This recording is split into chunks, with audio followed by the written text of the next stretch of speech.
ating mga manonood. Payagan po ninyo na iparinig ko sa inyo ang pahayag ng Iglesia ni Cristo. Mula nang magsagawa ng Rally for Transparency, Accountability, Justice and Peace ang Iglesia ni Cristo noong November 16 to 17, 2025. Okay. Patuloy kaming naghihintay kung paano tutugunan ng gobyerno ang malawak na katiwalian na naganap sa ating bansa. Mahigit 3 buwan na ang lumipas, subalit wala pa ring natatanaw ang mga mamamayan na kalutasan sa napakalaking pangungulimbat sa kaban ng bayan. At sa halip ng mga salarin ang hanapin at usigin, ay ang mga nagbibigay ng impormasyon at tumitestigo laban sa kanila ang kinakasuhan at ginigipit. Yan, totoo yan. Totoo, hindi. Ha? Lahat ng titisti, ikaw, pag may lumabas na ganyan, huwag mo sasabihin na yan ay naninira sa administrasyon. Huwag mo sasabihin gano'n, Pinky. Ang sabihin mo, halika, imbestigahan natin. At dapat kayo magpasalamat kung may mga lumilitaw na taong malalaki o mga opisyalis o marinesman yan, magpasalamat kayo. Bakit? Nakakapagtagdag ng investigasyon. Kung sasabihin mo, nakakasira yan, destabilizer ba tawag niya? Di ba? Kung kaya't hanggang ngayon, ay hindi pa natutunton ang sinasabing mahigit na 1 trilyong piso na inilaan sa mga flood control projects at iba pang pagawaing bayan.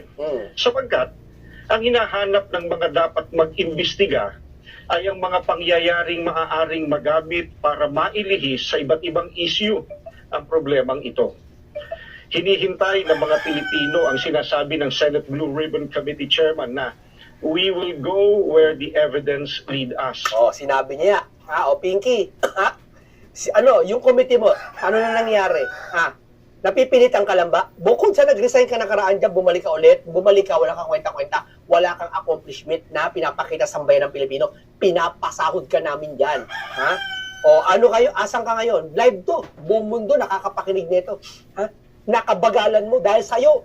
Sige, palagay natin, hindi ka protector, no? Hindi ka tuta, no? Palagay natin, hindi ka tuta, no? Pero dahil sa'yo, naaantala yung investigasyon. Sabi mong hindi. Ngayong may mga lumalabas na pahayag na mula sa mga sangkot, kabilang ang umano'y nagpadala ng mali-maletang pera.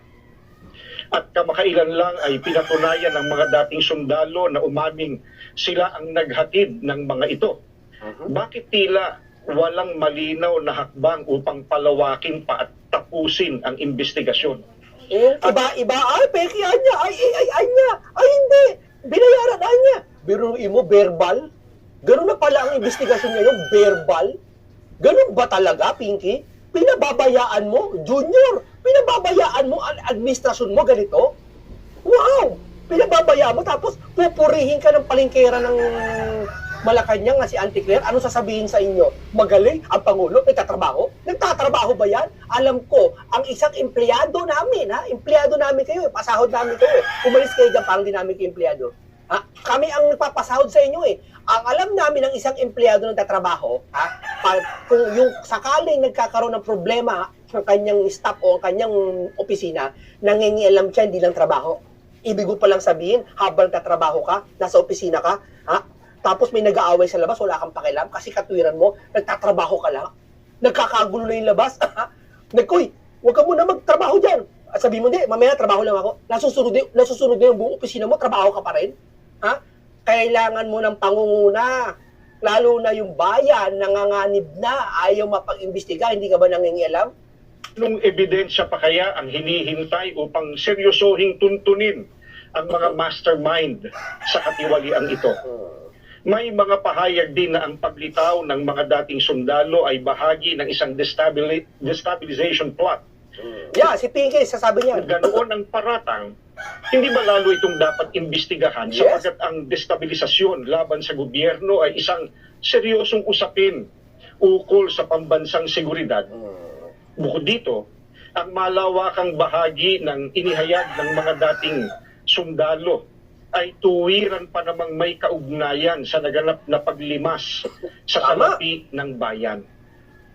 Matamang naghihintay pa rin ang sambayanan kasama ng milyon-milyong Pilipino sa buong mundo at maging ng mga international media at iba pa na nagmamasid ang mga kaanib sa Iglesia ni Cristo ay patuloy na nakabantay.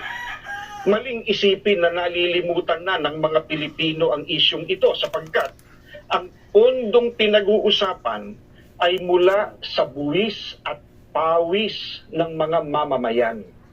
Ang aming panawagan ay nananatiling malinaw. Ilantad ang buong katotohanan. Papanagutin ang dapat managot at pairalin ang katarungan upang maibalik ang tiwala ng bayan at maitaguyod ang tunay at pangmatagalang kapayapaan at pagsulong ng Pilipinas. Maraming salamat po, kapatid na Nelson. Salamat. Okay. Ka Edwil Sabala. Okay.